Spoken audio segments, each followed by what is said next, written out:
Hello guys, Radhe Radhe. आज हम इस वीडियो में डिस्कस करेंगे वाइटल साइन का first topic, body temperature. Temperature क्या है, टेम्परेचर हम कैसे असेस करते हैं, और फर्स्ट असेसमेंट और वाइटल पेशेंट के लिए टेम्परेचर होता है। टेम्परेचर नेसेसरी है जब कोई पेशेंट क्लिनिकल सेटिंग में आता है, तो सबसे पहले हम temperature, pulse, SpO2, oxygen saturation, blood pressure करते हैं सबसे पहले, ताकि बेसलाइन डाटा को ऑब्टेन किया जा सके और फर्दर ट्रीटमेंट स्टार्ट किया जा सके। बॉडी डेफिनेशन क्या है टेम्परेचर की? Temperature reflect the balance between the heat produce and the heat loss from the body. कि बॉडी से कितनी हीट प्रोड्यूस हो रही है, कितनी हीट लॉस्ट हो रही है, वो रिफ्लेक्ट करता है बॉडी टेम्परेचर को।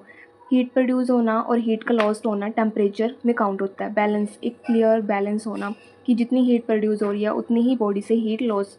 अगर इसमें ऑल्ट्रेशन आ जाए तो अगर बैलेंस में ऑल्ट्रेशन आ जाए तो पर्सन को पायरेक्सिया और हाइपोथर्मिया भी हो सकता है। Two kind of temperature, core temperature and the surface temperature. Core temperature वो टेम्परेचर होता है जो टिश्यू के डीप इनसाइड या बॉडी के डीप इनसाइड से मेजर किया जाता है। Abdominal cavity, pelvic cavity. Example है रेक्टल टेम्परेचर, हम एक्यूरेट टेम्परेचर की मेजरमेंट के लिए चेक करते हैं। Surface temperature second type of temperature है जो कि top of the skin layer से हम मेजर करते हैं। Oral temperature, axillary temperature, subcutaneous tissue से जो असेस किया जाता है। Factor affect the heat production. First one is basal metabolic rate, BMR। BMR क्या है? जितनी एनर्जी यूटिलाइज करती है बॉडी एक स्पेसिफिक एक्टिविटी को मेंटेन करने के लिए, उसको BMR बोलते हैं। Such as breathing, person breathing कर रहा है, कितनी रेट ऑफ एनर्जी यूटिलाइज कर रहा है, तो हम उसको BMR बोलेंगे। हायर, जो यंगर पर्सन होंगे उनकी BMR हाई होगी और एज के साथ decrease. Second one factor is muscle activity. Muscle activity में पर्सन जितना इन्वॉल्व होगा, लाइक एक्सरसाइज या फिर शिवरिंग, उतना ही मेटाबॉलिक रेट इंक्रीज होगा पर्सन का। Third one is thyroxine output. Thyroxine क्या है? थायरोक्सिन थायराइड ग्लैंड से प्रोड्यूस होने वाला हार्मोन है। जितना ज़्यादा थायरोक्सिन का आउटपुट होगा उतना ही मेटाबॉलिज्म इंक्रीज होगा, पर्सन उतना ही हीट प्रोड्यूस करेगा। एपिनेफ्रिन, नॉर एपिनेफ्रिन एक स्ट्रेस हार्मोन है जो कि प्रोड्यूस होते हैं बॉडी से। अब अगर इन हार्मोन का लेवल इंक्रीज होगा तो पर्सन स्ट्रेस में होगा, स्ट्रेस से स्वेटिंग होगी, हीट इतनी ही ज़्यादा प्रोड्यूस होगी। Fifth one is fever. Fever increase the metabolic rate and दस इंक्रीज द टेम्परेचर भी इंक्रीज होगा पर्सन का, और मेटाबॉलिक रेट भी इंक्रीज होगा। तो ये 4 पॉइंट थे हीट के प्रोड्यूस होने के। हीट कैसे प्रोड्यूस हो रही है बॉडी में, देन हम हीट देंगे, हीट हमारी बॉडी से लॉस कैसे होगी। तो हमारा थर्ड है radiation, conduction, convection, evaporation. Radiation के थ्रू कैसे हीट लॉस होगी? कोई दो ऑब्जेक्ट है, वो बिना एक दूसरे के कॉन्टैक्ट में आए अपनी हीट को लॉस कर देंगे। चाहे अगर एक पर्सन, फॉर एग्जाम्पल एक पर्सन रूम में एंटर किया, कोल्ड रूम में, और ऑलरेडी वो स्वेट कर रहा है, पर्सन स्वेट करना बंद कर देगा, इससे क्या होगा? हीट लॉस हुआ। इस condition. Second one is conduction. Conduction में जब हीट का ट्रांसफर हो रहा है, दो मॉलिक्यूल के बीच में कॉन्टैक्ट होना इंपॉर्टेंट है। Conductive transfer can not take place without contact between molecule. के बीच में कॉन्टैक्ट होना इंपॉर्टेंट है। For example when a body is immersed in cold water. Third one is convection, is the dispersion of the heat by air current. Air current के through dispersion हो गया, उसको हम कन्वेक्शन में बोलते हैं।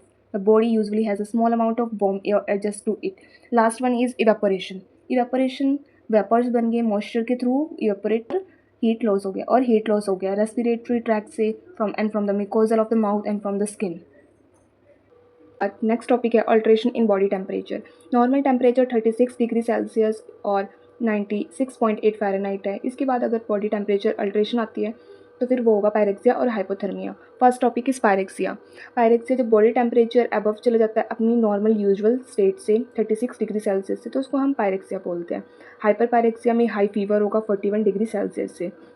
4 कॉमन टाइप ऑफ फीवर देखने को मिलते हैं, इंटरमिटेंट, रिमिटेंट, रिक्लैप्सिंग एंड कॉन्स्टेंट। डिस्कस करते हैं। First fever is intermittent fever. The body temperature alter at regular interval between period of fever and the of normal और सब नॉर्मल टेम्परेचर। रेगुलर इंटरवल में patient का टेम्परेचर अल्टर कर जाएगा, एकदम से क्या होगा? हाई और लो, हाई देन लो होगा। फॉर एग्जांपल ये कंडीशन मलेरिया डिजीज़ में देखने को मिलता है, ये intermittent fever. During remittent fever कॉइल में होता है।